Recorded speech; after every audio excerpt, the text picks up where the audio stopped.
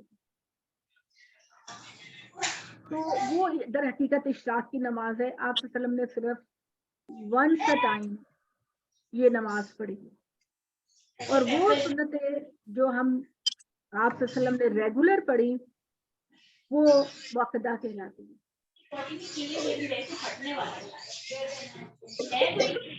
ٹھیک ہے جی. جی جزاک اللہ. السلام علیکم. وعلیکم السلام. سب سلامت رہیں، اللہ کی امان میں رہیں. بچے